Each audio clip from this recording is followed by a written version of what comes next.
There's nothing worse than a sleepless night. We've all been there, tossing and turning. You focus all your mental power on trying to fall asleep. With all your will, you force yourself to shut your eyes, turn your brain off, and pray to be whisked away into sweet slumber. 10, 20, 30 minutes go by and you're still there, eyes closed, yet still unable to fall asleep. Despite counting sheep and doing a full head-to-toe full body relaxation, you're more awake than ever, staring up at the ceiling. So you cut your losses and decide to get up. You turn on the TV, do a crossword puzzle, or read a few chapters of a book. Your mind is occupied guessing the plot twist of your mystery novel or trying to come up with the capital of Nepal. Your eyelids grow heavy and your head bobs. Your book falls face down on your chests. The TV continues to drone on in the background. And suddenly you're fast asleep. This is the backwoods law, which states that the more we try to pursue something, the less likely we will succeed. In the case of a restless night, the more you think about your desire to fall asleep, the less likely you are to fall asleep. And when your mind is elsewhere, not directly striving to achieve your intended goal, that is when you finally get some rest. And it's funny how this works because it seems paradoxical. Why do our wants come directly to us when we give up and let go? Alan Watts was an English-born pop philosopher who is widely attributed to the backwoods law. But Watts didn't invent the phenomenon, neither was he the first to recognize it. In fact, he got the idea from Zen Buddhism. For Buddhists, desire and ignorance are at the heart of all worldly suffering. By eliminating this desire, you will no longer search for what you lack because you will be satisfied and at peace with your life. Watts molded the Zen Buddhist perspective into the backwoods law. It's called backwards because it seems counterintuitive. In the West, we have a unique relationship with effort. Psychologist Mark Manson labels our ideas about effort as an example of linear thinking. Picture effort represented on the x-axis of a graph with the intended results on the y-axis. The more effort we put into a given task, say learning the guitar, the better our results will be. And for some things this is true. If you practice every day, at some point, although it might be far in the future, you could theoretically play Stairway to Heaven, widely regarded as the most challenging song to play on the guitar. In cases like these, the backwoods law doesn't apply. It's not a magic trick that allows you to improve at a task that requires sustained effort and diligence to achieve results. This linear conception of effort and reward is etched into our brains. We usually only exert ourselves when there's a promised benefit. If your guitar experience is full of bleeding fingers and broken strings without marked progress, you will soon put the instrument down for good. The belief is that each time you practice you will improve is what pushes you through the pain and setbacks. The linear relationship between effort and reward motivates us to do complex tasks. And fundamentally, we believe our hard work deserves to be rewarded. It's not a flawed belief to have. It allows us to make goals, strive to achieve them, and feel proud when we reflect on how far we've come. The problem is that we've become so used to this effort equals result that we expect it in every area of our lives, even in situations where it's not applicable. This way of thinking is only valid when assessing quantifiable tasks. For example, the more time you spend making bracelets, the more you make. The more cardio you do, the more endurance you build up. Because these results are measurable, we can see a direct correlation between our hard work and the outcome. That's just not how life works. Often our best efforts do not yield the desired results. You can do all the right things in a relationship and your partner will still walk away. You can spend extra hours studying for a test and still fail. Sure, the effort might increase your chances of success, but you will be wrong to falsely interpret that as a guarantee. As much as we like them to, effort and success don't necessitate one another, especially regarding psychological matters. When you try and be happy, you only notice how miserable you are. Striving for freedom makes you feel more constrained, and yearning to love and be loved leaves you heartbroken and lonely. When a pursuit is strictly psychological, your effort has an inverse relationship with your wanted rewards. The more you try to achieve happiness, confidence, love, freedom, security, or any other psychological need, the further you are from that goal. And to make matters worse, there are no instructions for meeting those psychological needs. Centuries of philosophers have toiled and struggled to define the more ephemeral aspects of life, like freedom or happiness. What makes you assume you have the tools to achieve these elusive and mysterious parts of the human experience? When you apply a linear effort equals reward approach, you're bound to be disappointed because it's impossible to quantify the reward. How do you know the exact effort needed to achieve an unknown result? Moreover, your intense focus on your perceived deficiencies makes them seem more prevalent. The moment you start questioning your happiness is the moment you realize you're unhappy. And while self-reflecting, we tend to skew towards a negative bias of ourselves. Why? That would constitute a whole other video, but our negative self-conception, combined with the impossibility of achieving abstract states of being like love or happiness, mixed with a linear approach to effort and reward, is the ultimate recipe for misery. No wonder your search leads farther and farther away from your intended goal. You're trying to do what is supposed to lead to the ultimate happiness. You eat healthily, work out, set boundaries, volunteer, and spend time with family and friends. Yet you remain discontent. There must be something wrong with you, because all your efforts to be satisfied with your life leave you miserable. The constant confrontation of what you lack reminds you that you will never be happy despite your best efforts. You can lead yourself to a dark place when the expectations of your life don't align with reality. Backwards thinking tells us to stop trying to achieve what we want. It tells us to fight against the urge to control our emotional lives through constant tweaking and striving. The problem is that this goes against what we're taught by most self-help gurus today. We're told that we're in complete control of our happiness, in the driver's seat of our lives, and have total control over how we live it. And I've even said these things before.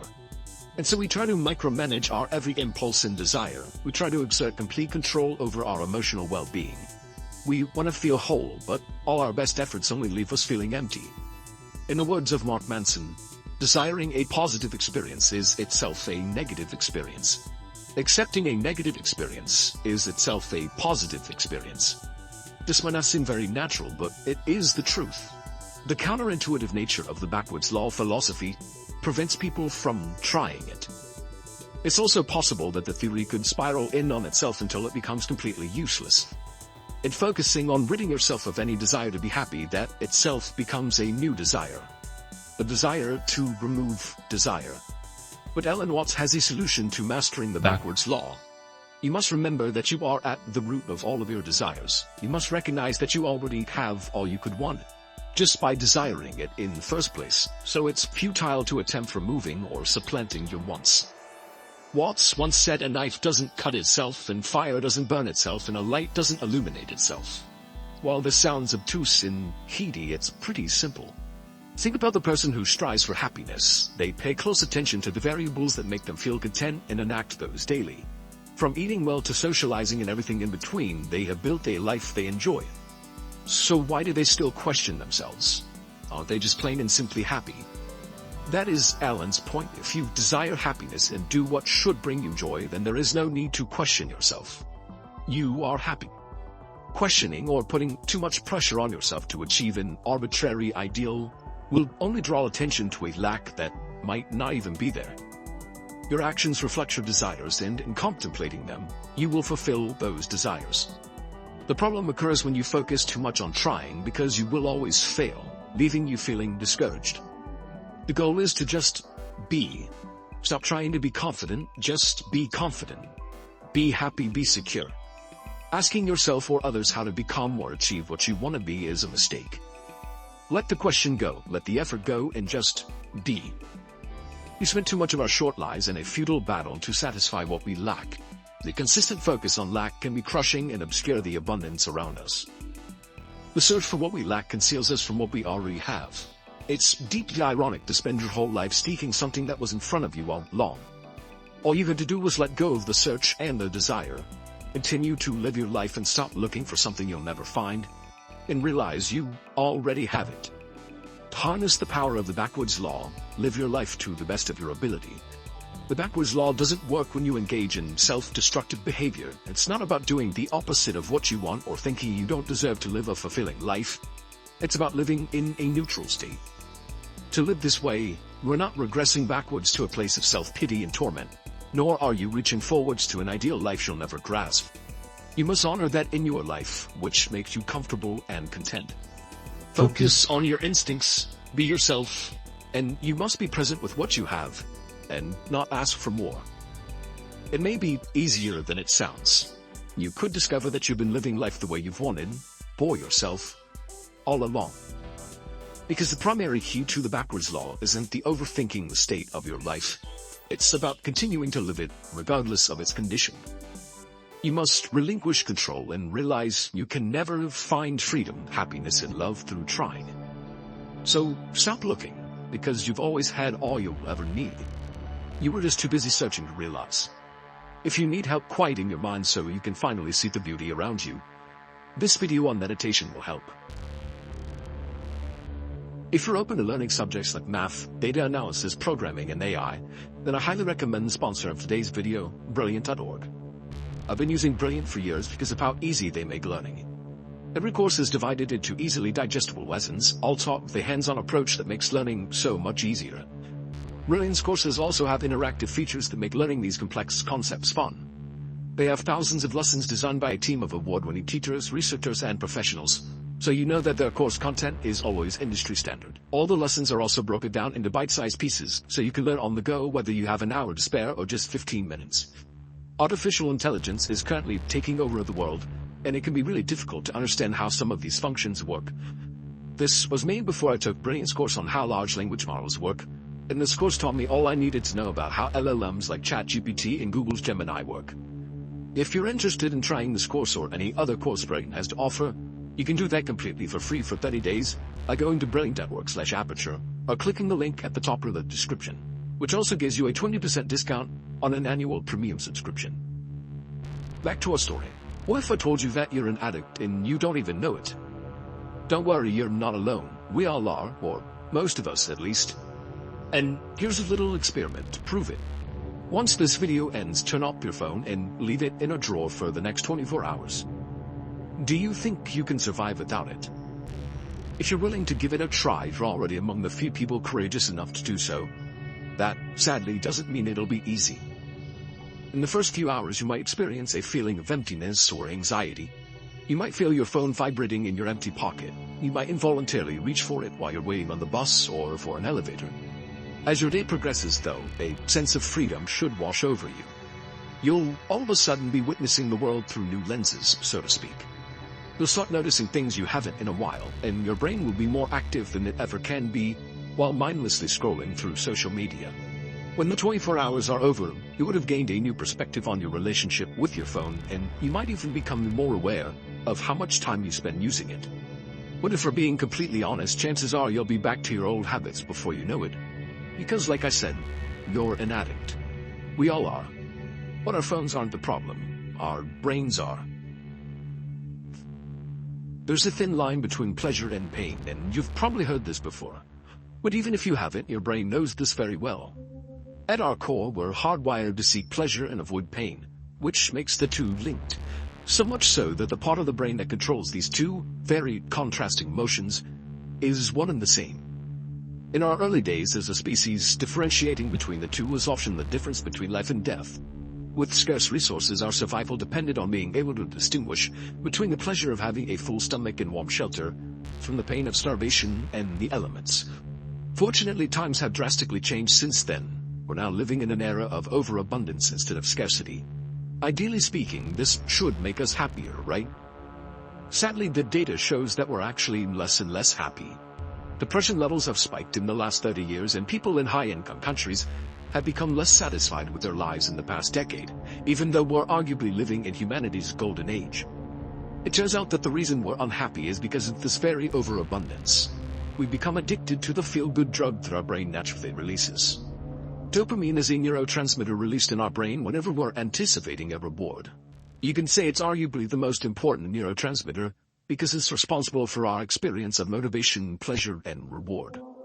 Going back to the thin line between pleasure and pain that we talked about earlier, the truth is it's more of a seesaw and not a line. Your brain is constantly working to remain in a state of equilibrium called homeostasis, a balance between pleasure and pain. So let's say you're scrolling through social media and you experience something pleasurable, like a cute cat video on your For You page. Your brain will immediately recognize that as a pleasurable experience and release dopamine, which will tilt the seesaw towards the pleasure side. Then the balancing act begins and your brain immediately tilts the seesaw back in equal and opposite amounts to the pain side in order to restore homeostasis. This is when you start feeling restless, anxious, and unhappy. Instead of sitting with this emotion until that balance is restored, you decide to indulge in more cat videos to get another dose of dopamine. And this is where dopamine can become a double-edged sword because just like any drug, the more your brain releases it, the less its effect and the more you're craving. Today we have endless ways of getting that quick fix of pleasure. Almost every second of our day offers an opportunity to be stimulated. Whether it's sugar and junk food, social media, or porn, the response in our brain is the same. A dopamine hit that brings about pleasure only to be quickly followed by a balancing dose of pain or the come down. This is when our brain, in its constant effort to maintain our chemical balance, counters the massive surge of dopamine with massive drops that can lead to a lack of motivation, anxiety, difficulty concentrating, and even depression. And just like drug addiction, when we're repeatedly exposed to pleasure-producing stimuli, our brains develop tolerance in that we need more and more of the drug just to tip the seesaw back and feel normal again.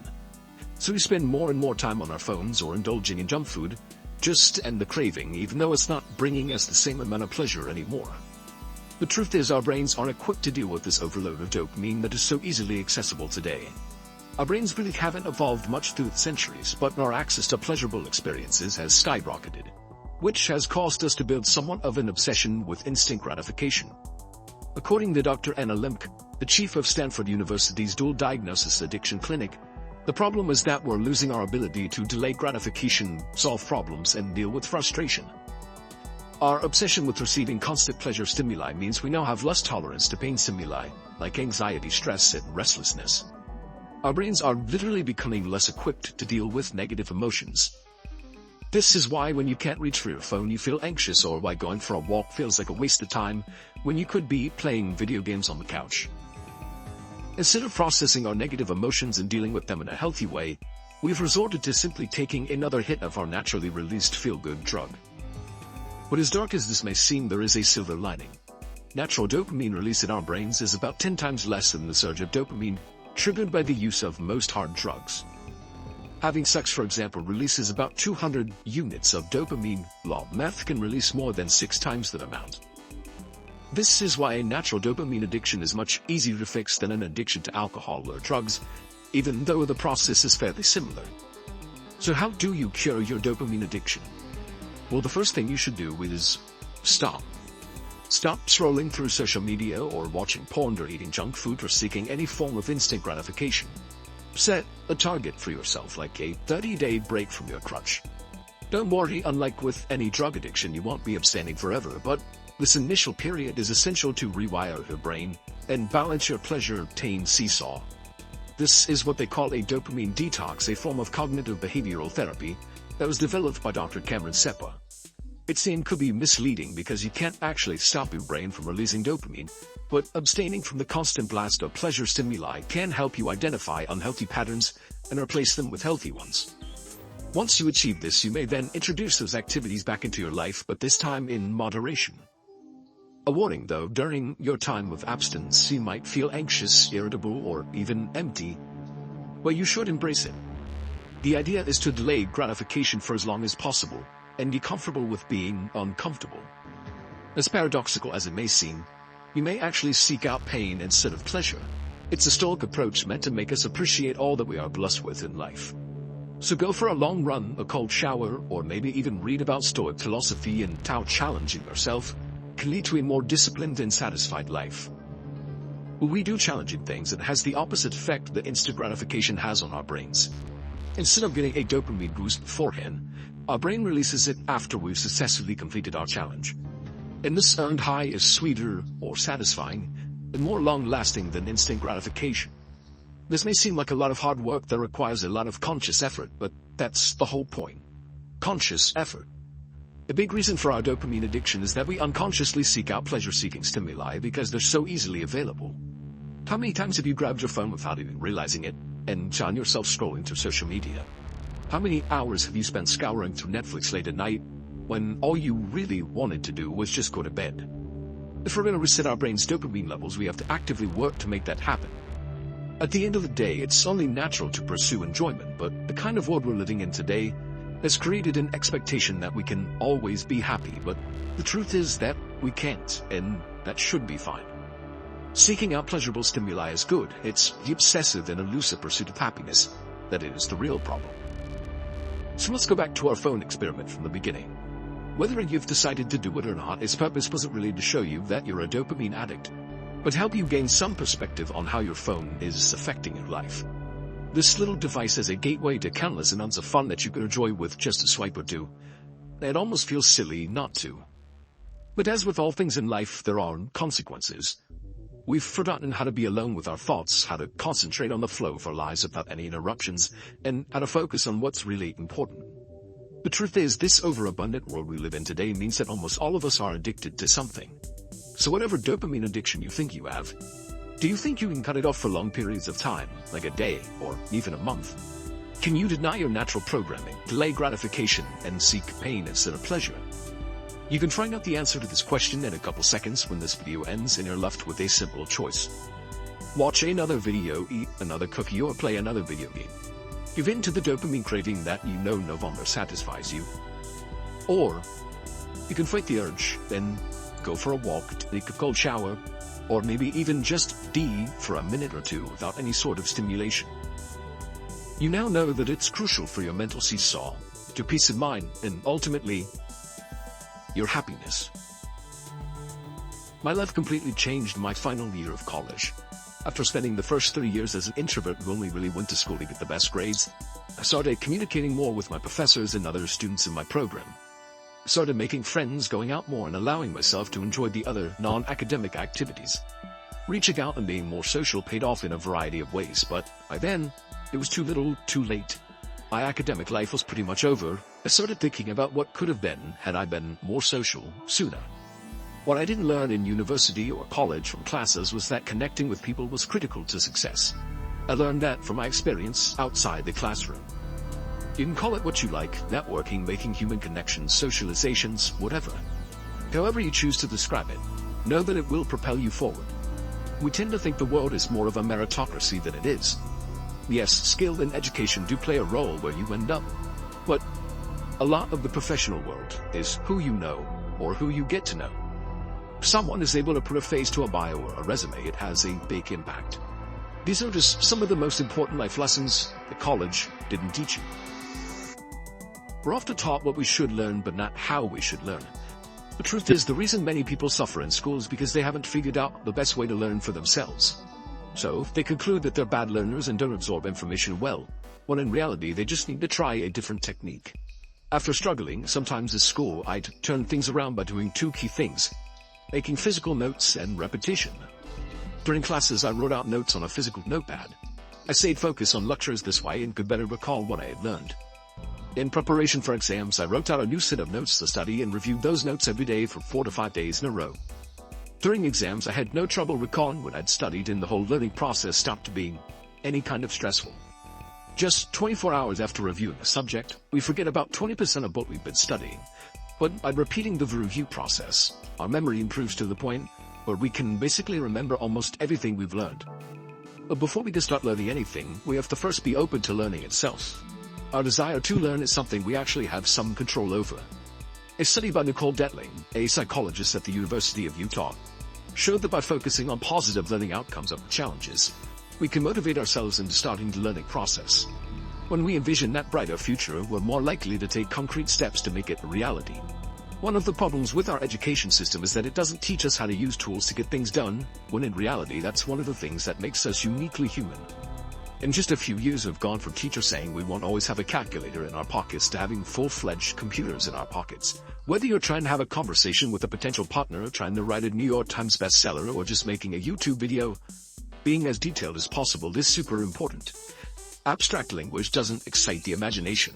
When you want to give someone a compliment, it's better to say, "That dress really compliments your beautiful eyes," than to say, "You're pretty." No one really feels anything from the general descriptions. When trying to have a conversation, go into as much detail as you can. That's how you keep a conversation going. If somebody asks you how a party was, don't just say it was no good. Instead, say stuff like, "The loud music hurt your ears and the sink overflowed because somebody dropped their keys down the drain." It gives the person you're talking to more to imagine and offers insight into who you are. The most frustrating trend in conversations is abrupt two-word answers. They give the other person nothing to work with.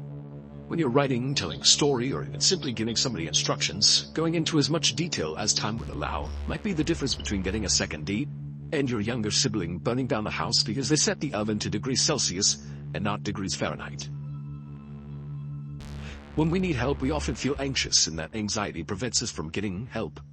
It tells us there's not enough time, and it threatens to intensify if we take a break from our day-to-day. But if we really do take a step back, we'll realize that help will improve everything. It'll calm our anxiety and will probably speed up whatever we're doing. Help will bring clarity, or at least put us on a better path. This is true for the smaller things in life, like our temporary projects, and the bigger things, like mental health problems. One of the main things keeping us from getting help is the notion of self-reliance. We think we should be able to overcome our problems on our own. The idea of asking for outside help can feel embarrassing or shameful, but of course it's not. Best of us ask for help and are better for it. When you feel uncertainty in your mind, don't hesitate to ask questions. Clarity may come from your own independent exploration, but it will certainly come a lot quicker by asking another human being for answers or solutions. And there's another big benefit from asking questions. You build stronger relationships. It shows you care and keeps people engaged. You know that good feeling you get when somebody asks you a question and you're able to give them the solution to their problems. Yeah, most of us have that too, so by asking questions, you give people the opportunity to feel good about finding the solution for you. Most of us had an image of a status-obsessed person in our minds. They heap a pristine house and buy fancy cars to impress their neighbors. But status is often more subtly ingrained in the way we think of others and ourselves. So ingrained that we often don't notice it.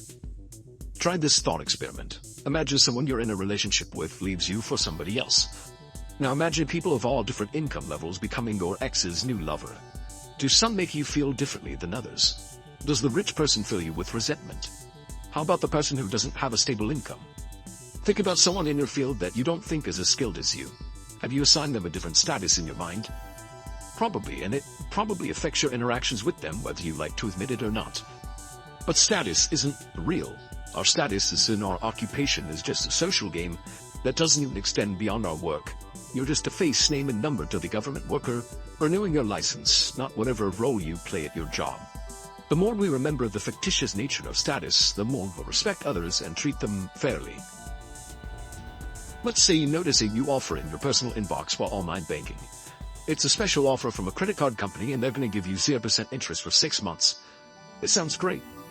You could borrow money for free for half a year. Most of you are probably suspicious of this offer already. Banks make offers like this not to save you money, but to squeeze more money out of you in the long run. They know that most people will charge a lot of money on their card, feeling safe with that 0% interest. And by the time the standard interest rate sets in, they've accumulated way too much debt to pay back. Credit card holder is now being charged interest and increasing their debt at an alarming rate. And banks make money off debt. It's their main source of revenue. With a profit-driven mindset, they prey on the financially illiterate and those with bad spending habits. Take on debt carefully and be aware of predatory banking. They are not your friend. We have a tendency to compare ourselves to others. We use them as a measuring stick for our own success, and when we're not thinking of specific people, we're appealing to specific markers as a measure of success. But all these standards aren't real. These markers and goals can be helpful, making us feel more successful, but we should always step back and recognize that they're not actually important in the grand scheme of things. All that matters is being better than we were yesterday. I should clarify that you don't necessarily have to have everything you need to be happy. The basic needs should be met first, and some of us are stricken with debilitating conditions that can have a tremendous impact on happiness. But provided these needs and conditions are covered, you can pursue happiness at any point. In what better place to focus your efforts than contentment? Most of the things we pursue in life are means to an end. Our careers, money, and entertainment are all means to find happiness in some way. So, why not pursue more lasting happiness directly? Why not make it our main goal in life? One of the oddest things we do is put off enjoying the moment. We panic and tell ourselves that we should be planning for the future, and then when that future comes, we can finally enjoy the moment. But as the philosophical author Alan Watts famously insisted, that future never comes. When the future does arrive, you'll be planning for another future, and you'll never be satisfied with the moment. Let yourself enjoy the present. Quiet the voice telling you to anticipate the future every time you're out enjoying time with friends, or just sitting doing nothing at all. And I mean literally nothing. Let your mind wander. Be okay with not looking at your phone or being busy. Mahatma Gandhi insisted on the use of nonviolent resistance in his efforts to help free India from British colonial rule. He strongly believed that violence only encouraged more violence. It can never lead to a desired state of peace. While it's important to acknowledge that violent resistance did play a part in India's liberation, Gandhi's nonviolent approach played a big role and continues to inspire the world to this day. But for Gandhi, violence doesn't just mean physical violence. It includes hatred, harsh words, dishonesty, and lying. When we commit any act of violence, it doesn't just solve a problem, it continues the cycle, one that will inevitably come back to injure us. Nature isn't here for us to master. We're all a part of a natural ecosystem. We rely on it, and it depends on us not exploiting it. Many works of fiction describe humans in opposition to nature.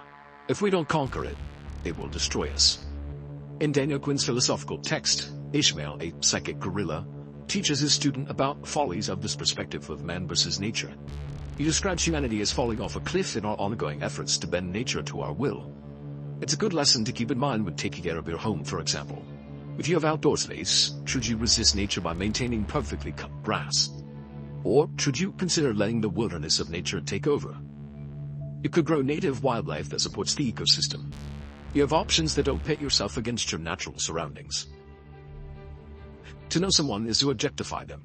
We see them as limited sets of possibilities and can largely predict their behavior. But when we think of ourselves, we're ambiguous or capable of just about anything. When talking to others, be sure to respect their ambiguous nature, as Simone de Beauvoir describes in The Ethics of Ambiguity. Limiting others this way can negatively affect their life and potentially ruin your relationship with them. Be encouraging and try not to limit yourself at the same time. When faced with an anxiety-inducing situation, we'll often think we'll have these uncomfortable feelings forever. But the mind adapts to exposure, and our anxiety can be reduced with repetition. This is how exposure therapy works and how we naturally adapt with experience. You probably noticed that the 10th time you've tried public speaking wasn't as nerve-wracking as the first, or that your last day on the job wasn't as stressful as the first. We often let anxiety dictate what we attempt to do. We shy away from experiences that will enrich our lives because we associate them with mental pain. And while there's no denying that feeling anxious is kind of awful, it will ultimately pass. Eventually that pain will be numbed, and you'll feel more at ease in a larger variety of stressful situations. You'll be more at home in the world. The year is 1665, and Isaac Newton is looking out his window at an apple tree standing tall in his orchard in Lincolnshire, England. All of a sudden, a ripe and lonely apple falls from the tree and makes its way to the ground. While most people would consider this a mundane event, Newton followed its trajectory with great interest. What young Isaac didn't know at the time was that this apple would become the most famous piece of fruit in human history, as its natural attraction to the ground would spark a moment of genius, leading him to create the laws of motion that revolutionized modern physics. Newton wasn't conducting an experiment when he discovered the laws of gravity. He wasn't overloading his brain with information trying to figure it out.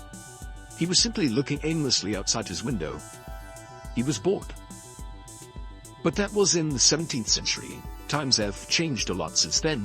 These days we hardly ever allow ourselves to just stare out a window or sit in our backyards doing nothing but staring at the sky. We never pause for a moment and just let our minds wander into deep, unexplored territories. Turns out that diving deep into our own thoughts is something that we don't really like to do. We find it boring and will do anything to alleviate boredom, even if it means subjecting ourselves to self-inflicted electric shocks. This, sadly, is not an exaggeration. In a study conducted at the University of Virginia, a social psychologist named Timothy Wilson recruited hundreds of student volunteers to take part in what he called thinking periods. Individuals were placed in small rooms with blank walls and no personal belongings. They were asked to entertain themselves with nothing but their thoughts for just 6 to 15 minutes. When asked to rate their experience afterwards, about 50% of the volunteers did not like being alone with their thoughts, citing it was boring. Then, researchers left the volunteers in the room for another 15 minutes. This time, though, they introduced a button that participants could press to shock themselves if they wanted to. Around 67% of men and 25% of women chose to voluntarily inflict pain on themselves, rather than just sit and do nothing. This research suggests that, sadly, a lot of us would rather experience physical pain than sit in our own thoughts. When left with nothing else to do, most of us immediately grab our phones, switching from one app to the other, as the algorithms of the internet feed us with the exact content that'll keep us from being bored. What we fail to realize is that for these algorithms to understand what makes us tick, They take so much of our information. Companies then sell that information, things like your name, phone number, and home address, to data brokers who sell them to other companies. What's worse is that sometimes these data brokers are involved in data breaches, where all the information they have about you is stolen by nefarious actors. In the spring and summer of 1665, an outbreak of bubonic plague spread through London, and by July, had claimed more than 70,000 lives. Almost at once, people throughout the city began fleeing to the countryside, isolating themselves in fear for their lives. Among those who fled was none other than Sir Isaac Newton. Of course, at that time, Newton had not yet been knighted. In fact, he had not yet even witnessed the famous apple falling. Interestingly though, his 2 years spent in isolation, away from the bells, whistles, and distractions of the city, was the time when Newton's genius came to life, and he was able to invent calculus, create the science of motion, and develop a framework for gravity. These 2 years spent in quarantine were Newton's own 15 minutes isolated in a room with nothing to do. Newton, however, didn't seek external stimuli to prevent his mind from wandering. Instead, he welcomed the boredom that often comes with deep thinking, and stared out the window, which has, without a doubt, paid dividends for all of humanity. During this isolation in the countryside, Newton also invented calculus. Throughout his life, he also made major discoveries in optics, proposing that white light is actually a combination of light from all of the color spectrum. Most famously, following his apple incident, he developed the 3 laws of motion. In all fairness, attributing Newton's greatest accomplishments to him being quarantined in the countryside is a bit misleading. The truth is, the incident of the apple falling wasn't an isolated moment of genius. Newton's various contributions to science were the product of years of hard work and dedication, tediously working towards these moments of revelation. However, it is still helpful to recognize the importance of solitude and boredom in creating that particular eureka moment. According to psychologist Dr. Sandy Mann of the University of Central Lancashire, once we start daydreaming and allow our brains to wander like Newton did when he looked out the window, we start thinking beyond the conscious and into the subconscious, which allows for all sorts of connections to take place. This is called the default mode. When you're bored or performing mundane tasks like doing the dishes or folding the laundry, your body may be on autopilot, but your brain is actually pretty busy. When in the default mode, your mind gets the chance to connect to different ideas, try and solve some of your most pressing problems, and even create personal narratives or set goals. This is why programmers often tell you that they figured out their problem with their code just as they were jumping into bed, ready to get some shut-eye, or why you feel like your best ideas come when you jump in the shower. The problem is that today, those are the very rare moments that we allow ourselves to be bored. Every other time, we almost always choose the electric shock method. Living in a society where we have the entire world of entertainment on our fingertips has led to our immediate dissatisfaction with even seconds of boredom. The more we fill our world with fast-moving, high-intensity stimulation, the more we get used to it, and the less of a tolerance we have for boredom. On average, Americans reach for their phones 344 times a day. That's once every 4 minutes. From quick email checks to diving down the rabbit hole of reels and memes, Americans spend an average of 2 hours and 54 minutes on their phone each day, with some people clocking up to 10 hours a day on their phones. Without a doubt, technology has definitely made the world a better place, but this unhealthy, dependent relationship we have with our phones is robbing us of our most creative selves. German psychologist Theodor Lipps proposed one of the first definitions of boredom in 1903, saying, "Boredom is a feeling of displeasure arising out of conflict between a need for intense mental activity and lack of incitement to it, or inability to be incited." In other words, it's an underwhelming state where none of the options available to us seem appealing. Instead of letting this feeling run its course, we overstimulate our brain and prevent it from taking advantage of the true power of this downtime.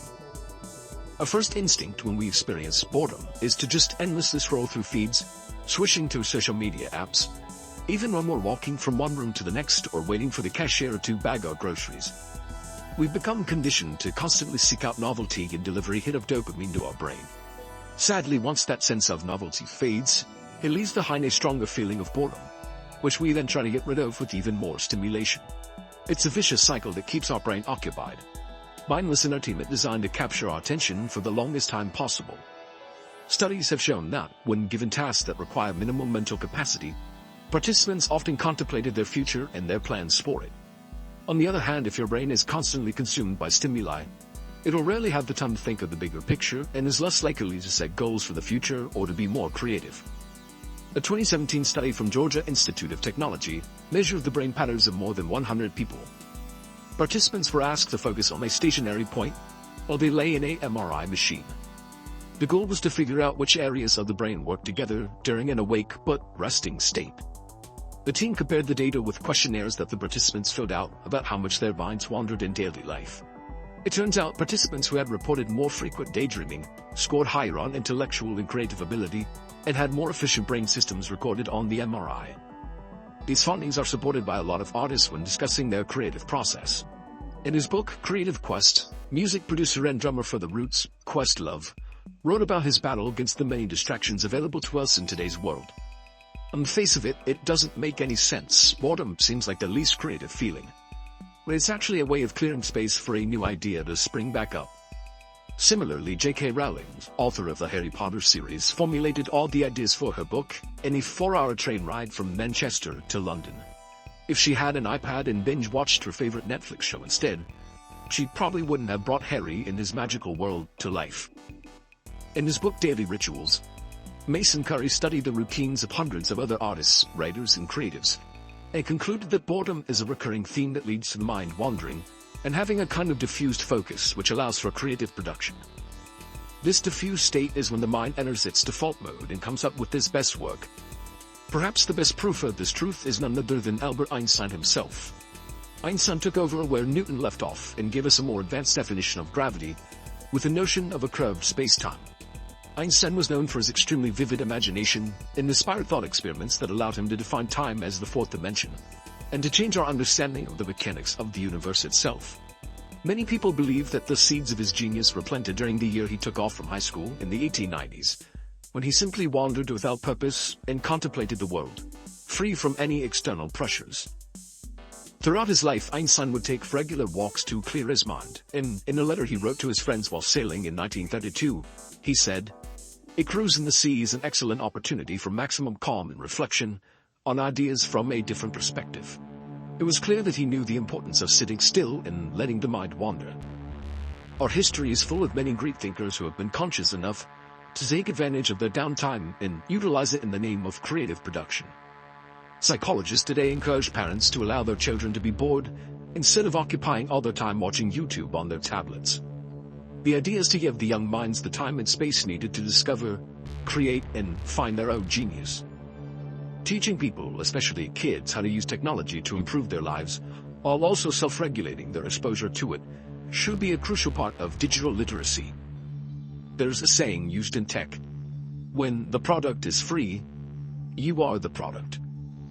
Our attention is being fought for by a magnitude of applications, and at the end of the day, we're left with no time to just sit and contemplate on our own life and experiences. But that shouldn't be the case. Next time you find yourself reaching for your phone when you're bored, remember, you're choosing to voluntarily shock yourself. Instead of looking out the window and contemplating on your own metaphorical apple falling from the tree. You'd be surprised what your mind can achieve when you just allow it to wander for a moment.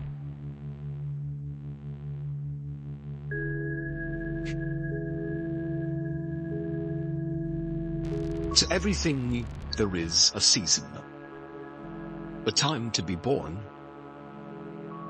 and a time to die. For some, it's a grandma or a grandpa. For others, it's mom or dad.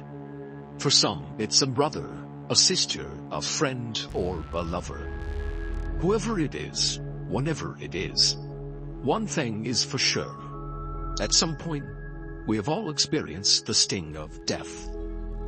We often talk so much about the beginning of life. We throw parties to find out what the birth gender of the baby is, and then we throw another party to shower them with gifts.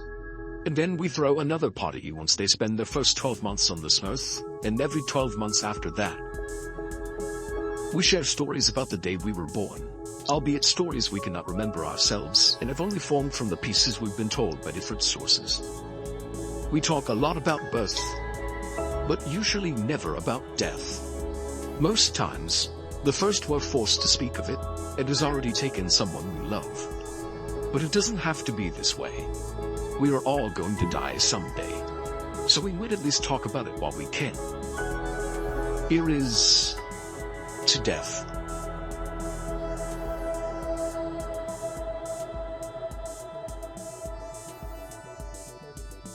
As everyone knows, death is the end of, well, everything for you. It's when all the body's vital functions stop permanently. Your heart stops beating, your breath ceases, you lose all brain activity. Their heart is failing, and the body is now experiencing circulation changes. Their heartbeat is becoming fainter, and their skin no longer radiates like the summer sun. The pale gray blue of winter starts to take over, most visibly on the knees, hands, and legs. Their breathing becomes erratic.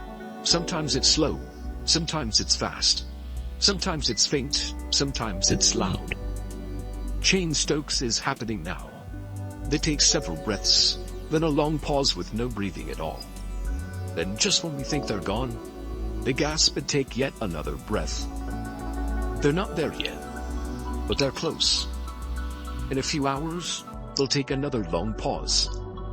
But then, there will be no gasp to break the silence. When most people are about to leave us to the other side of life, they claim to feel a sense of readiness, like they're wrapped around Mother Nature's arms, similar to the feeling of a baby in their mother's womb. There is a sense of comfort, a sense of completion, a sense of peace. People are often well aware of what is coming next, and can even hold on for something significant to happen before giving up the ghost. You might wait for your mother to come so you can tell her you appreciate everything she did for you as a child. Or perhaps place a call to a friend to tell them you forgive them for everything they did wrong to you. Or maybe you're waiting to hold your kids in your arms again, or kiss your partner on the cheek one last time. When death comes knocking, we often already know who's at the door. We prepare ourselves and ready our houses before walking out the door, locking it, and throwing out the key. As we walk out the door, we gradually become confused. We slip into an unconscious state one last time as we draw the curtains to what our life was. As we walk out the door, we gradually become confused. We slip into an unconscious state one last time as we draw the curtains to what was our life. We die.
only temporary. One of the reasons death is scary to a lot of people is that it seems very lonely. You came into this world alone, but do we leave alone? Many people who have had near-death experiences explain that they saw a dead relative there to either escort them to the afterlife or tell them it wasn't their time yet. But whichever one it was, death was definitely not as lonely as we might think. Whether this was simply a figment of their imagination trying to reassure them and make them comfortable in their last few moments, or it was really the spirit or soul of their dead relatives, is something we'll never be able to say for sure.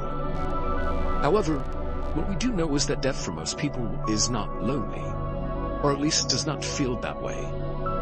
Speaking of the soul, this is one concept that science has not been able to figure out yet, or at least have some kind of explanation for it.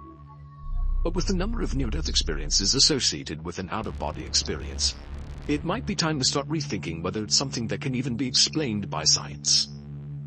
I once came across the story of a freshman in college who had just overdosed on sleeping meds.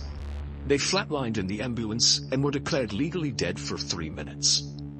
However, they experienced everything in the ambulance, not from their own eyes, but from a third-person view, an out-of-body experience. What was striking was that they saw the EMT who was trying to resuscitate them in the ambulance. Minty green hair, so distinct you couldn't miss it. After they were stabilized at the hospital, 3 days later, they asked for this EMT. The EMT who they had seen while they were dead was a real person. The out-of-body experience they had while in the ambulance was filled with real memories of them lying down on the ambulance floor, machines beating and EMT struggling to bring them back. You hear things like this and you have to pause and wonder, do we really not have a soul, whatever that may be? Are we literally just made of random atoms and molecules responding to stimuli that Mother Nature throws at us? Or perhaps are we something more? These are the stories and experiences of the people who have managed to escape the permanence of death and have battle scars to show for it. However, for most, what is death remains dead. And so around 1 to 2 weeks later, it's time to say our final goodbyes. Much of what we know about human history is down to how we've buried our dead. From tombs to mummies, dead people have given us more information than the living left behind. The oldest known international burial site dates from around 10,000 years ago in Kafsa, Israel. The remains of the dead were put carefully in a coffin together with items such as garments, trinkets, and food. And these coffins were then placed carefully in a cave. There is also evidence in this cave that the living painted the remains of the dead, threw parties and great feasts to honor their passing, and people were buried in groups of families. This means that even as far back as 10,000 years ago, humanity understood the significance of death and the need to celebrate a life well spent. Today, many different cultures do funerals differently. Most people sit together to reminisce about the life once lived, talking about all the good the person did while they were alive. Many religious organizations pray over the remains to give them a favorable outcome in the afterlife. But what that afterlife is different for different people. Abrahamic religions believe that your actions on this earth determine where you spend eternity afterwards. Families are encouraged to be strong in the face of death, as we would all eventually be reconnected when we cross to the other side. For some other religions like Hindu, what is dead shall be reborn. After the ceremonies and prayers, bodies are buried or cremated, and the living that are gathered disperse in a bid to heal from the hurt of losing someone. Even when we expect it, death is extremely painful, because the idea of losing someone isn't the same as actually losing them and mourning the relationship that once was.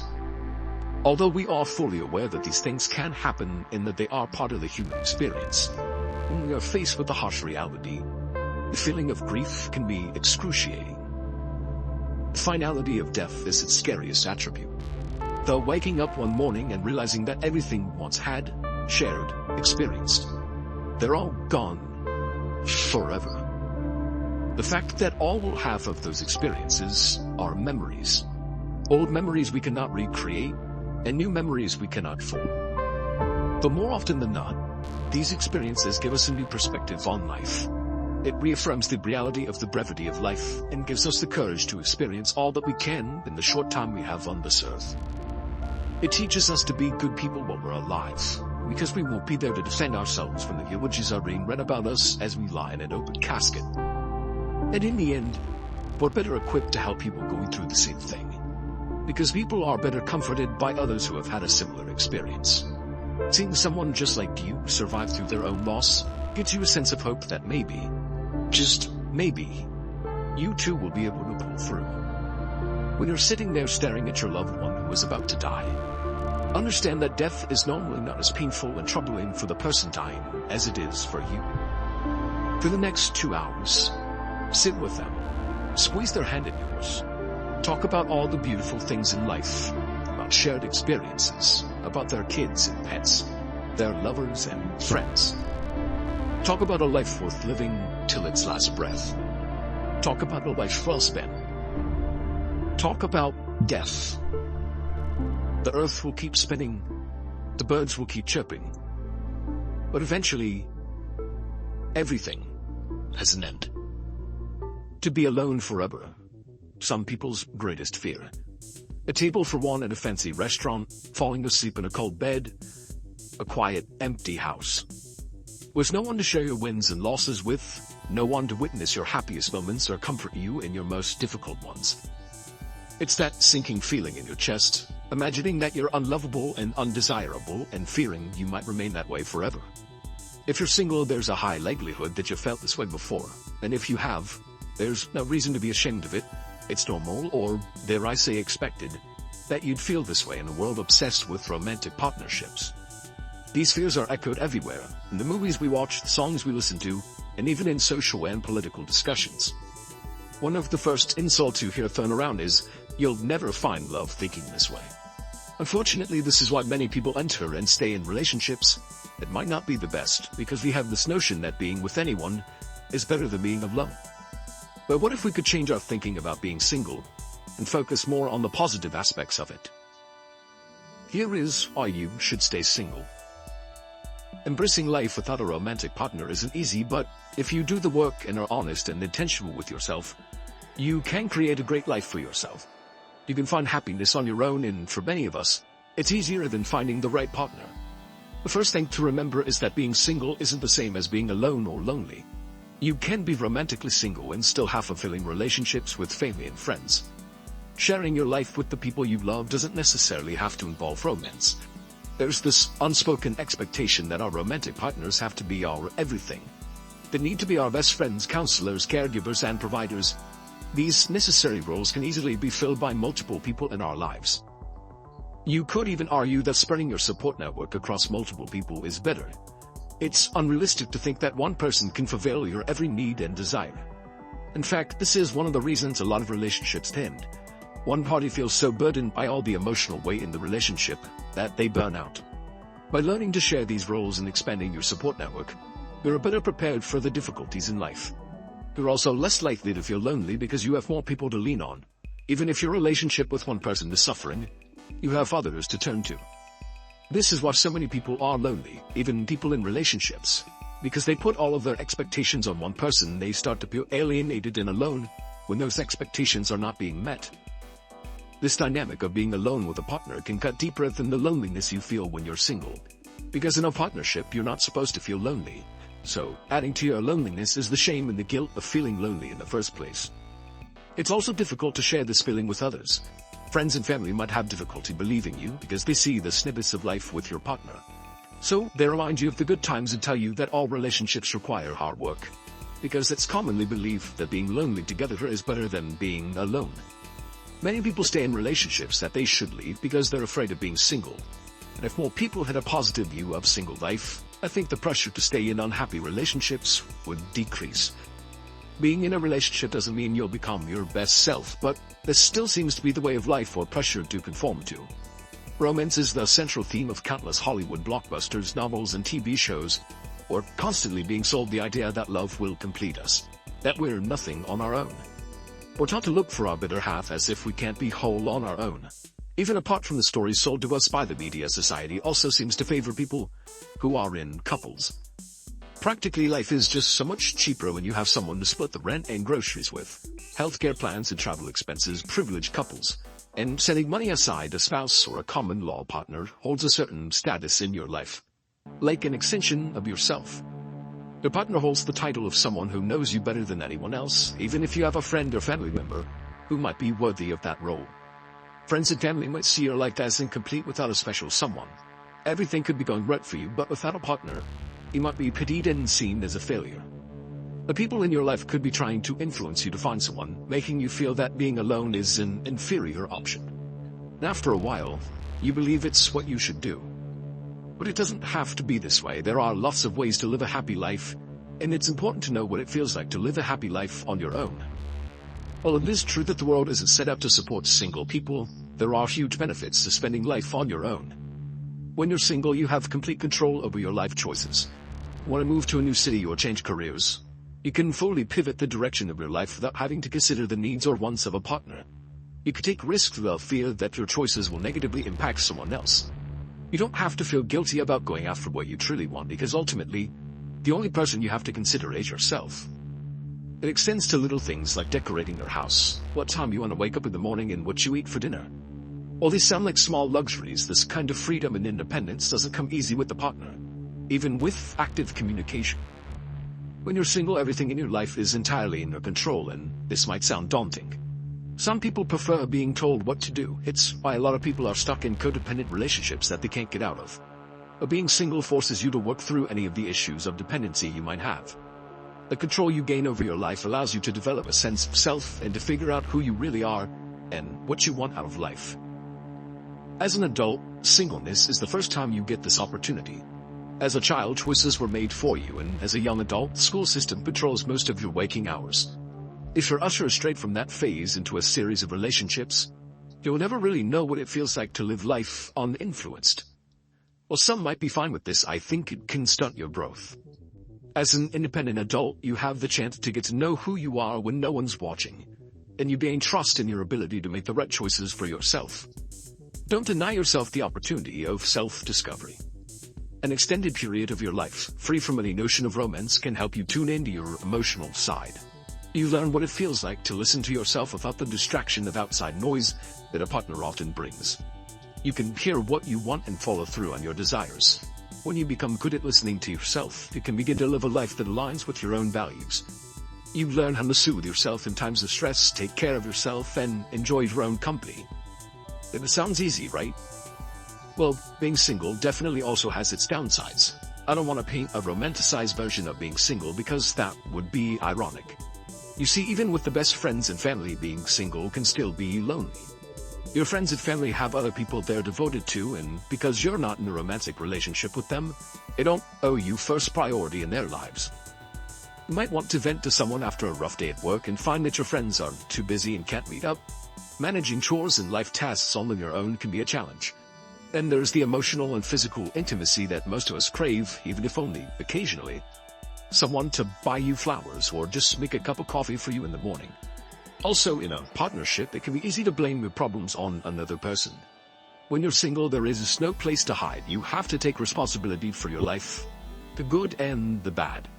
And if something is happening that's making you miserable, then you are the one who needs to change it. The difficulties of living alone can be so intense that they sometimes lead people to turn towards unsatisfactory relationships.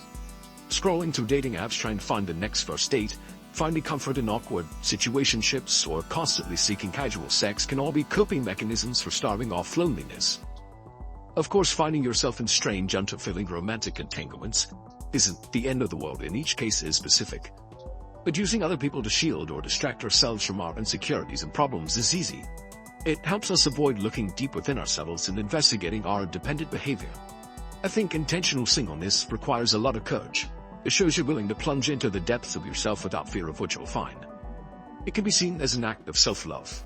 You're willing to be your own company, spend time with yourself, and let your thoughts and actions guide the trajectory of your life. Your sense of worth, desirability, and validation has to come within.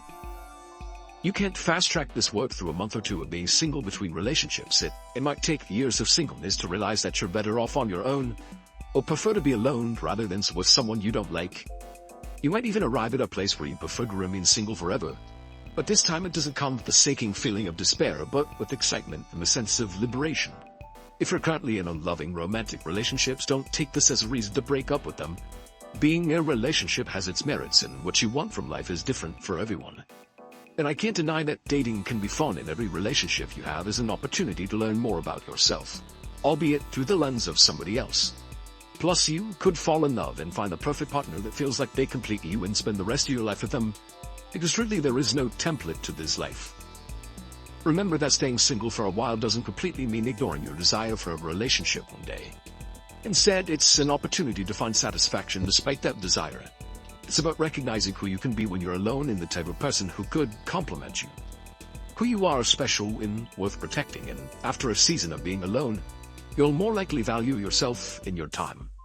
You'll know that it's only worth being in a relationship if it supports who you truly are, and if not, you'll have the confidence that you can remain alone. True compatibility is hard to find, and the mysteries of attraction are far too complex to dive into here. But after spending some time on your own, what if you do meet someone who adds to what you've built for yourself? They can acknowledge and love the person you become when no one's watching. How can you deny yourself that? To be single doesn't mean you have to stay single forever if that isn't something you want. It's a chance to get to know yourself better, and the value of your time and who you really are. It's about recognizing that you shouldn't just throw yourself at anyone for the sake of companionship. But it's also about not getting too tied up in yourself that you close yourself off from any real chance at love. Finding happiness on your own is important, but sharing happiness with another person could also be important. A saying goes, happiness held is the seed, happiness shared is the flower. Don't get so caught up in your single life that you find yourself clutching the seed in your fist with a death grip. When the right person comes along, open your hand and invite them into your world, and don't be afraid to spend some time in theirs too. If what you've built is stable, you can always return, and that confidence is what makes the best relationships. Only when you spend time nurturing your seed of happiness will it be ready to bloom when someone comes along to water it. Love is a truly complex thing. Watch this next video to find out all about it. People simply empty out their bodies with fearful and obedient minds. The color leaves the eye, the voice becomes ugly, and the body, the hair, the fingernails, the shoes, everything does. Does this sound familiar? A long day looking in front of the computer screen causes an aching feeling behind the eyes. Your legs turn to jelly after spending a long shift behind the cash register. Your skin becomes pale and gray with too much time under fluorescent warehouse lights. The 9-to-5 continues to diminish our morale and humanity. Why are we doomed to this unsustainable way of life? These were the same question posed by writer Charles Bukowski in a famous letter to his friend John Martin. Born in Germany and raised in 1930s Los Angeles, Charles Bukowski faced a rough childhood marked by abuse, poverty, and bullying. His hardships fostered an early dependency on alcohol. Bukowski attempted to pursue a career in writing in New York after high school, but financial struggles forced his return to L.A., where he reluctantly spent almost a decade as a postal clerk. His detest for the 9-to-5 lifestyle became a barrier to his creative aspirations. After his career with the Postal Service, Bukowski wrote an autobiographical novel about his working years aptly titled Post Office. Its publication launched his career, and he became a literary sensation at age 51. 15 years later, in his famous letter, Bukowski wrote of how 9-to-5 work empties the body and trains the worker of any essential life. It's hard to believe that the 8-hour working day came to be through activism. Between the late 1700s and mid-1800s, the Industrial Revolution transformed the working world. Instead of working in the home and sustaining their family off of small trade loops within their community, people started selling their labor to companies. Let's use the textile industry as an example. Mechanization meant clothing was now a good to be bought and sold, instead of made in the home, and laborers were required to work the factory floor. They would then use their work money to buy the required goods and services. Working outside the home for a company was a massive economic shift, and it resonates in the modern day. Income and population rose as this change significantly increased global living standards. For an average working day, this time could range from 10 to 16 hours, and children were not exempt from the labor force. Rumblings of dissent reverberated among workers as fatigue, sickness, and injury were common in the workplace. So, in the early 19th century, activist Robert Owen proposed standardizing a 10-hour workday. By 1817, an even better proposal of an 8-hour workday gained popularity. Labor activists believed that 8 hours of the day should be dedicated to work, 8 hours to rest, and 8 hours to recreation. This revolution improved working conditions and also productivity. foremen and managers realized that happy, healthy workers were more productive. But how much of your time off each day, or supposed recreation time, is used to prepare yourself for the next day? Does this tidy division of time work in reality? Your allotted 8 hours for recreation per day quickly dissolves when you add meal prep, commuting, laundry, housework, childcare, and errands into the mix. And at the end of all that, do you even have quality recreation time each day? You spend your evenings in front of the TV, doom scrolling or playing video games, which is okay in moderation, but the demands of your work life and the activities that require you to be an optimal worker tire you out. You feel too drained to partake in hobbies or activities that would otherwise fulfill you. Also, with the dawn of smartphones and wireless file sharing, it's easy for your workday to extend into the night. You're expected to be on the clock, checking emails and finalizing presentations, even in your pajamas on the couch. Your work time bleeds over into your rest until you can't see where one role ends and the other begins. Worse, the extra time you've put in at home doesn't exempt you from clocking back in the following day at 9. Even the self-help movement disguises its motives to sneak its way into making you a better participant in capitalism. You're only creating a more productive worker by molding a better you. Things like Atomic Habits, overcoming supposed laziness, and Manifestation promise to lead you to your professional goals while creating a happy, healthier you. Self-help gurus teach you how to do more with less instead of reassessing the root of why the system has left you broken. Writer and cultural critic Jia Tolentino takes this further in her essay, Always Be Optimizing. According to her, every aspect of modern life is geared towards creating a more efficient you. From workout crazes to salad bars, you never have a moment where you are off the clock in a world that strives to produce the best workers. If you're interested, I have a video about self-improvement where I talk about this further. But if you spend most of your life working or preparing to work for a job you resent or don't enjoy, how can you expect to be happy? Yes, it might be hard to get out of bed in the morning or find motivation, but for some, discontent in the workplace leads to violent outbursts. Ever wonder where the phrase "going postal" comes from? Well, in the late 80s and early 90s, there were a series of workplace shootings in U.S. postal offices across America, killing at least 35 people. The gunmen associated with these murders are classified as workplace avengers. They were often middle-aged white men facing economic anxiety, obsolescence, or possible termination from their job. At the peak of their earning potential, they become resentful when they feel like they aren't making what they should be at work. Their co-workers become symbolic of their fury, which results in violent behavior. Often these homicides were caused by people diagnosed with mental illness or antisocial behavior. Most of the time, they were triggered by wanting to take revenge on a boss or the institution after a firing or reprimand. It's called murder by proxy, where you transfer the identity of your intended victim onto anyone slightly associated with it. The shooters wanted vengeance on their workplace, and their colleagues were, sadly, representative of that place. The Postal Service conducted an internal review to try and find the root cause of this discontent. Of course, there's not one specific reason that links all of these instances of workplace violence. The nature of the work is a common denominator. There are many structural problems with the U.S. Postal Service that are too tedious to get into here, but one of the findings revealed that rural postal workers are happier than urban ones. Rural workers create their schedules and are in charge of how they carry out their work each day. If they get all the mail delivered by the end of the day, that's a job well done. Urban workers, however, negotiate their workload each day with managers. In urban centers, the Postal Service must squeeze the maximum efficiency out of each worker.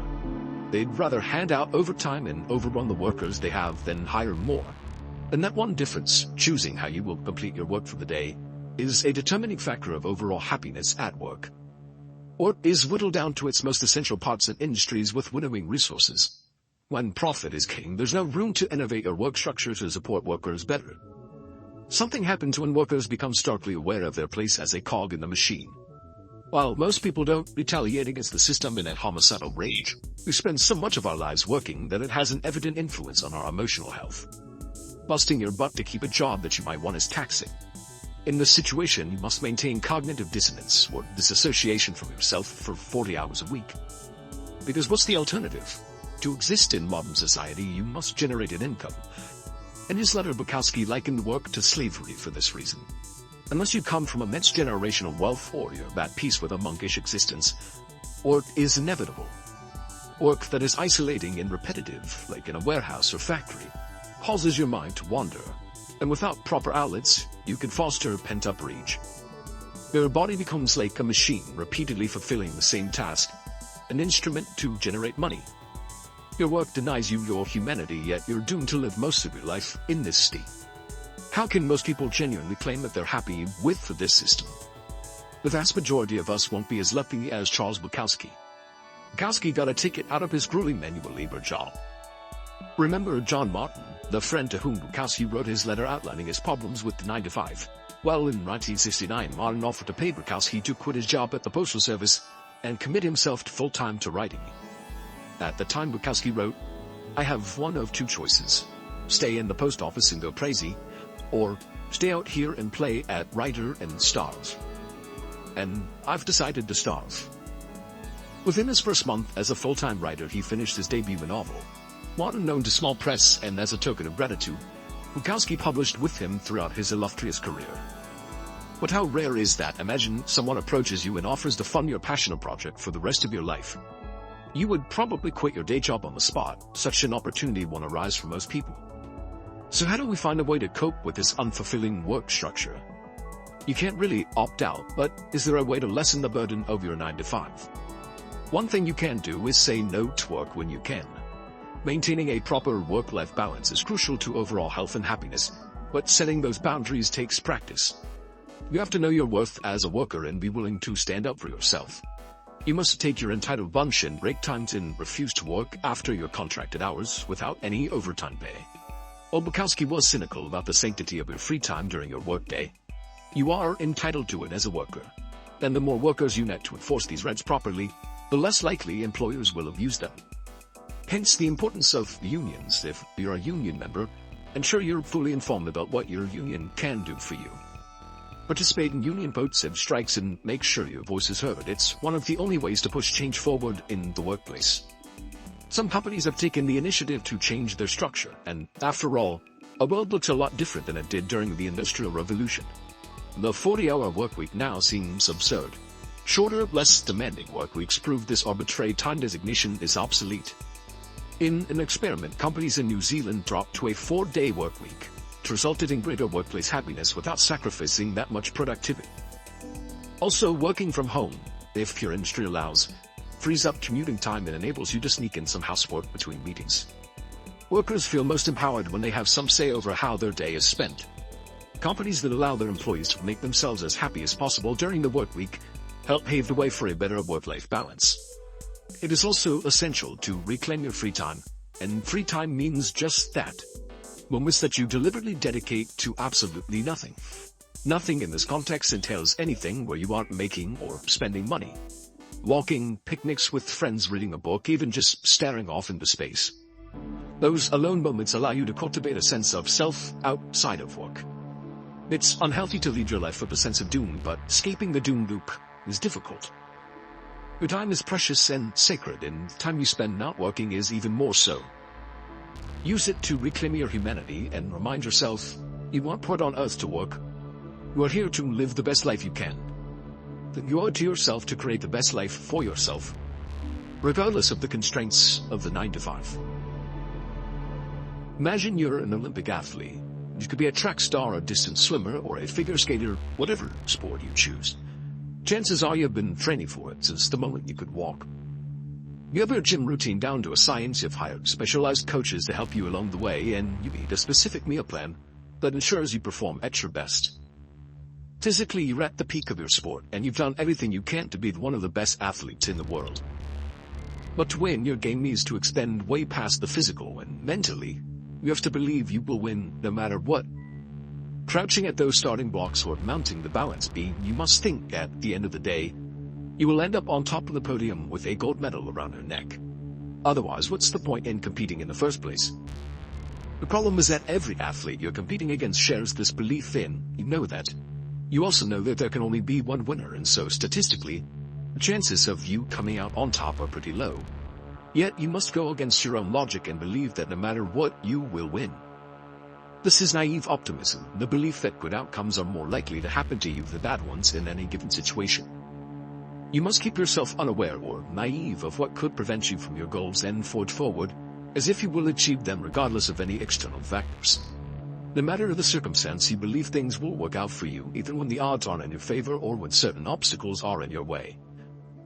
To be a naive optimist requires a suspension of disbelief. You must adopt a positive stance or perspective in every situation without familiarizing yourself with its nuance or details. It's like walking around with blinders on, ignoring everything that could go wrong. Or, in the professional athlete's case, using naivety to forget about all your competitors and the statistical likelihood that you'll lose.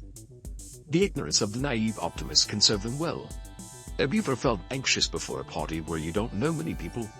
You run over all your insecurities and the hypothetical social blunders that could occur, and it might feel comforting to go through all the scenarios that could go wrong in your head. What will you do if you spill your drink all over someone or forget the name of a person who swears you've met before?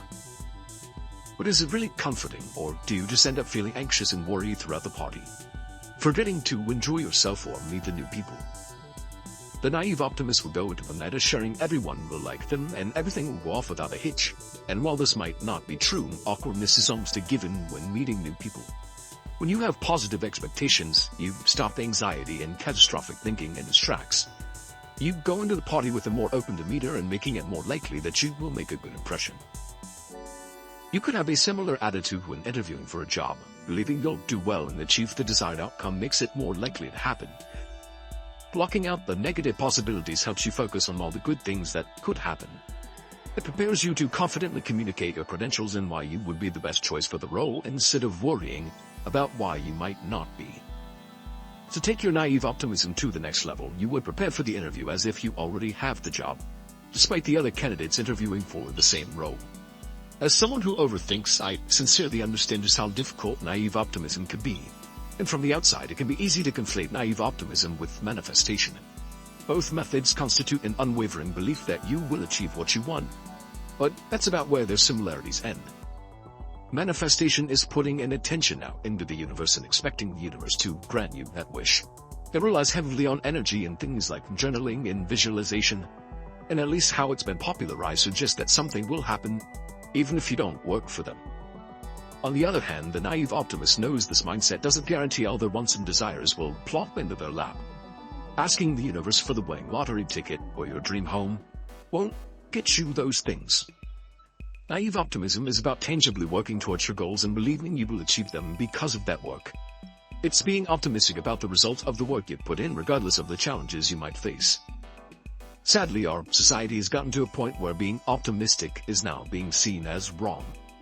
And to an extent I kinda understand. Our shared culture is riddled with political discourse, climate change, rampant inflation, and a general fear that we're headed towards doom. And so it's hard for most people to see or even imagine a light at the end of the tunnel. As a result, naive optimists are often ridiculed for being arrogant or even stupid. And what these people don't realize is that a naively optimistic outlook might open up a new perspective in these conversations. While everyone is so focused on what could go wrong and the problems we face, you could be the person focused on making the best possible outcome a reality. Another critique is that naive optimists lack the perspective to see the nuance in complex situations. And it's a frustrating perspective to work with when solving complicated problems with tangible barriers. Optimism is good when doing focused, detailed work like policy making or engineering, but naivety can hinder you from confronting genuine issues.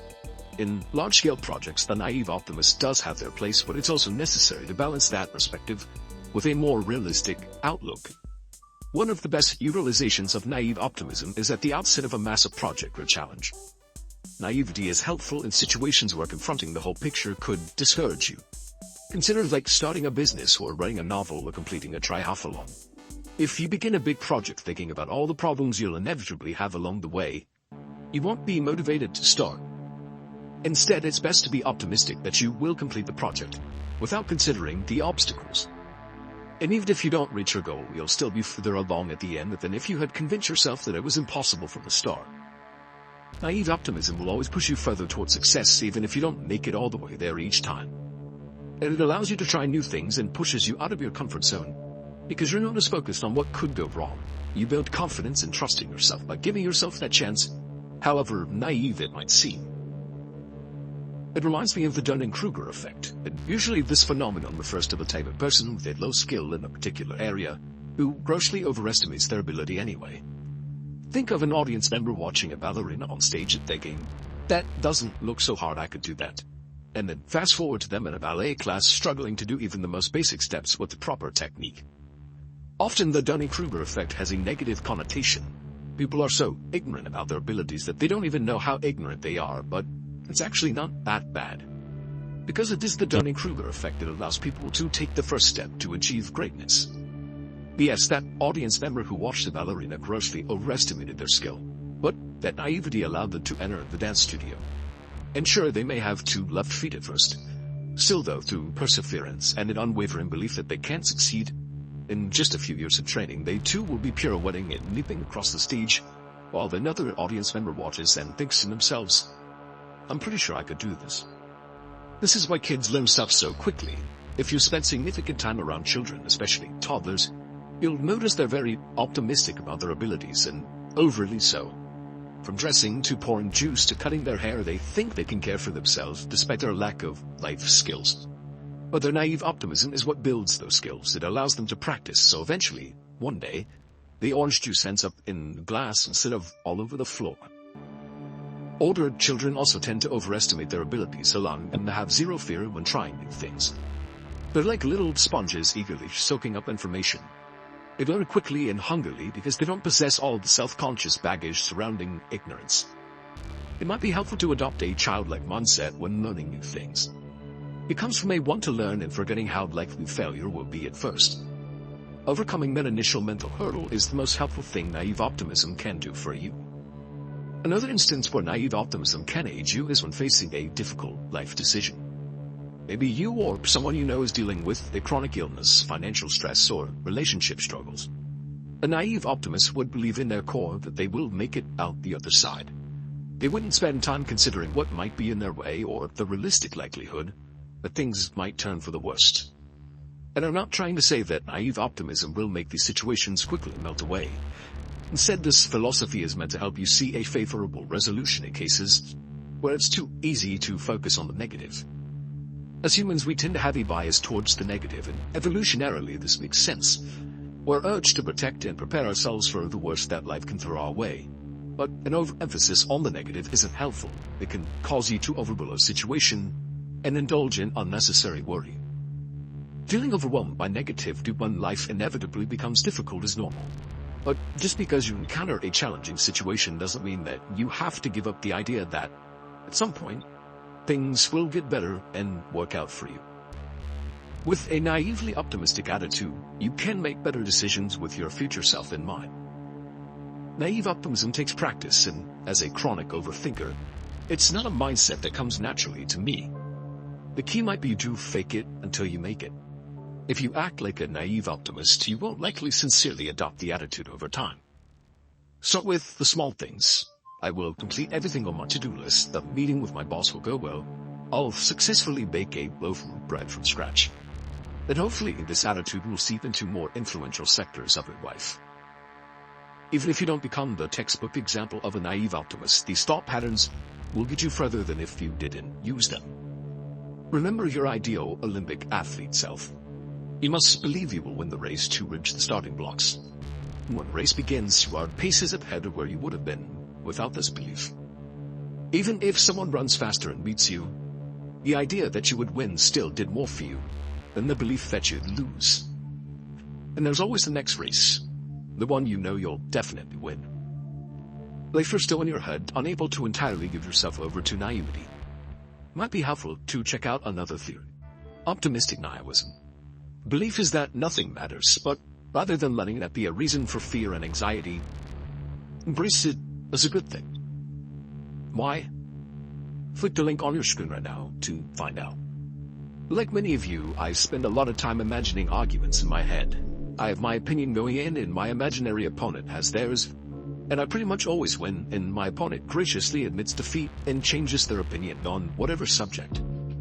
It's obviously a fantasy, and not only is it hard to win arguments in the real world, but it's even harder to genuinely persuade someone to change their stance on a topic. But what if you could take your fantasies of triumph and make them a reality? What if you could win an argument every single time? Not only is this possible, but with some tools in mind, it's very doable. The thing is, most people are terrible at arguing, and for a few reasons. The first is that they don't have a good grasp of logic. You might have come across a couple of trolls online saying that's just logic, as if that statement means that their argument is automatically correct, and what they don't understand is that just because something is logical doesn't make it correct. Every argument is a form of logic, but logic can be good or bad.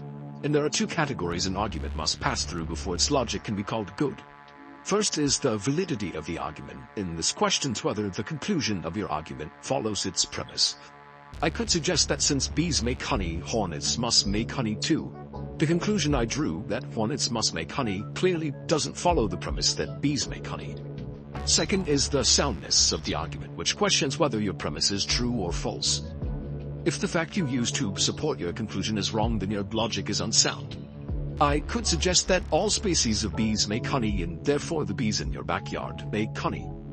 The premise that all bees make honey is false. Only one species of bees is known to make honey, and therefore the argument is unsound. Your arguments are often weak because you argue using your emotions rather than letting the evidence do the work for you. Your gut reaction might feel strong and it might be right, but without the evidence to support it, it just won't make for a good argument. That's why it's important to verify that your position is built on solid evidence before even considering arguing about that subject. You should be looking for some credible source with some strong references. Does the publication you're reading have a high journalistic standard? Do they reference legitimate studies? Is the article you're reading an opinion piece or a news piece? These are the kind of questions you need to ask yourself before selecting anything as evidence for your argument. One important thing to look out for that people often overlook is who is funding the research. If the Association of Dairy Farmers puts out a study that says milk is the best thing since sliced bread, that's not strong evidence. There's a clear bias in the intent of the research. That's why 9 out of 10 dentists recommend every single toothpaste out there, because it's the companies asking the dentists themselves. If you search for evidence to support your argument and don't find any results, that's a good sign that your opinion might be incorrect or at least unverifiable for now. You shouldn't waste your time arguing a position that can't be proven right or wrong, because that rarely leads to a genuine persuasion, or to you winning the argument. Now that you've built your position, regardless of where it originated, realize that it will always be built on an assumption, and when developing your argument, try to recognize the assumption you're making and present it clearly. If you're debating what style of teaching is best, the underlying assumption is likely that you want students to be better prepared for the future. Make sure that you know what this assumption is and that your opponent agrees with it. If your opponent's underlying assumption is that they want students to be able to pass exams and aren't bothered with how they do in the future, you'll never come to a conclusion, because while you might be arguing the same thing, you're not trying to achieve the same result. There may be over a dozen substantial ways to support your argument, but it's best to simplify things by sticking to one or two main points. It may seem like your argument is stronger with a few more premises, but it's actually less persuasive. Remembering more than a few points will be hard for your opponent and tends to bog down your progress. After putting these things together, you still need to make sure your conclusion follows your premise. There's a whole system of symbolic logic we could get into, but that's way too deep for this video. For now though, logical fallacies are useful shortcuts for recognizing invalid arguments out in the world and in your own arguments. When you're putting together a position, avoid these errors in logic as best you can. They'll also come in handy when analyzing someone else's argument fairly. Here are some of the more common logical fallacies you'll see used. An ad hominem attack is used a lot by politicians in debates. It's basically where you just attack a person instead of their argument. Imagine someone criticizing your recycling initiative by pointing out that they saw you litter once. Obviously, your littering has no bearing on whether the recycling initiative is good or not. The slippery slope argument presumes causality without supporting evidence. Here is a common example. If you smoke pot, you'll get into harder drugs, so marijuana is a gateway drug. Without any scientific study that shows the link between pot and harder drugs, you can't make the argument that it's a gateway drug. You're only suggesting a slippery slope that might not exist. Picking apart a strong argument is tough, and that's why so many people use the straw man argument. This is where you put forward an inferior interpretation of your opponent's argument so that it's easier to dismantle. A famous example of a straw man argument is the war on Christmas. Organizations, businesses, and governments say Happy Holidays instead of Merry Christmas to be more inclusive of other cultures and their holiday celebrations. The straw man argument suggests that this move to Happy Holidays is intended to eliminate Christmas. Before presenting a counter-argument, it's important to fully understand your opponent's position. You can't properly critique something you don't know well, and you risk angering the other person. Straw-man arguments are dismissive, disrespectful, and divisive. In the simplest terms, this fallacy usually shows you either embrace my position or you agree with this other terrible choice. Some cheeky debaters will use the false dichotomy fallacy to artificially strengthen their argument.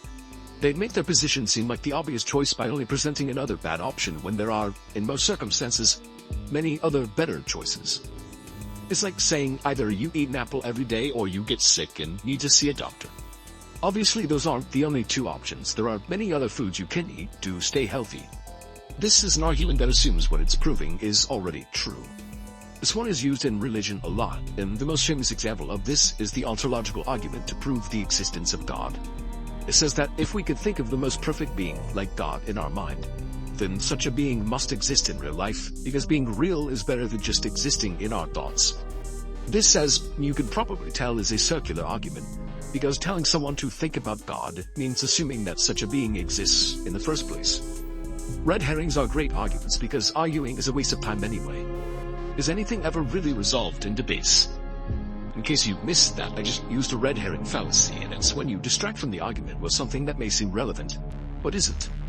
Citing an authority on a subject isn't necessarily a fallacy. Most of the time, it makes for a sound argument. We need to be able to discuss things we're not experts on by drawing on real experts. The problem is when the authority figure you're appealing to isn't an expert on the subject you're debating. Imagine someone suggesting that humans will never be able to travel to Mars because Michael Jordan said so. The suppressed evidence fallacy is when an argument ignores evidence to avoid seeming weak. We don't always have all the necessary evidence at hand, but when the facts are well known and readily available, it's a fallacy to ignore them. Suppressed evidence is used a fair bit when discussing electric cars. Critics will suggest that since the production of electric cars is more carbon-intensive than gasoline vehicles, they are worse for the environment. This argument ignores the evidence that suggests that for the lifetime of both types of cars, from the date of production until they drive their last mile, an electric vehicle will produce far less CO2 than a gasoline-powered vehicle, even when charging on a dirty power grid. Tokenism is when someone suggests that a token gesture adequately replaces the real thing. Again, this fallacy is used in politics across the spectrum. Imagine a political party claiming they have a diverse array of representatives because they appointed a single Indian woman the other day. The traditional wisdom fallacy is pretty straightforward. It's when people appeal to tradition to justify something, and when they do that, we should remind them that tradition is just peer pressure from dead people. Those are some of those common logical fallacies you encounter or even commit yourself. You can read a complete list of accepted logical fallacies from a link in the description. Knowing how to build an argument is helpful, but unfortunately that's not all you need to win. You see, the problem is that humans are purely rational. If we don't like an argument, we're more likely to react emotionally rather than logically, and we're more likely to accept a logical fallacy if we agree with the shared viewpoint. This phenomenon is known as motivated reasoning. Have you ever watched two people in a heated argument or been in one yourself? The argument quickly becomes less about persuasion and more like trying to win a game or war. These arguments often end with someone storming out of the room.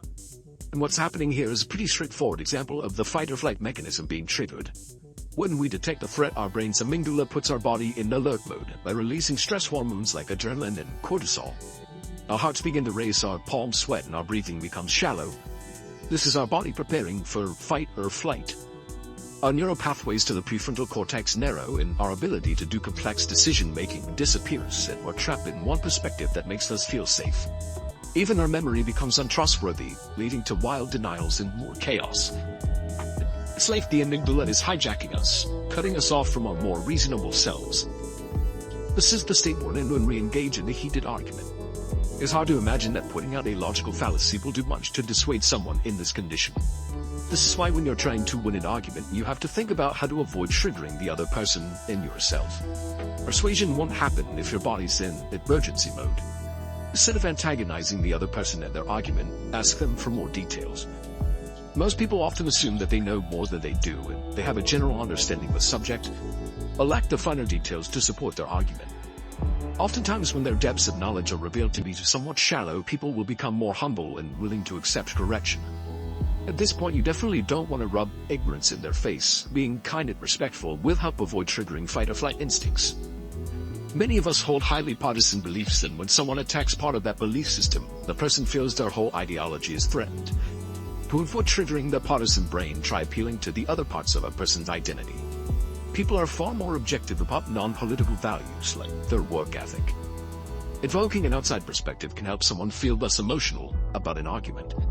For example, you can speak about hypothetical persons in the future and how they would feel about how we live now and the consequences for them. When someone is triggered, there's no point in continuing the argument. They're in fight mode, meaning persuasion is off the table. Some shut the discussion down by validating what the other person is saying to calm them down. It doesn't mean we embrace their argument, we just make them feel heard. Once everyone is calm, you can either move forward with the debate or just grab a beer instead. In an argument, we also have to consider our own fight-or-flight instinct. It's often triggered without our conscious brain being aware of what's happening. When we do become aware that we're triggered, we can calm ourselves back down with some mindfulness techniques. That you can stay focused in the moment. Negative thoughts of the other person won't overwhelm you. Focus on the way your body changes as your amygdala takes over. Feel those sweaty palms and the rapid breathing, and focus on those sensations over any invasive thoughts. Try counting your breaths as well. Anything is better than allowing yourself to explode on somebody. Hopefully you'll feel more equipped the next time you get into an argument, but remember, experience is always different from practice.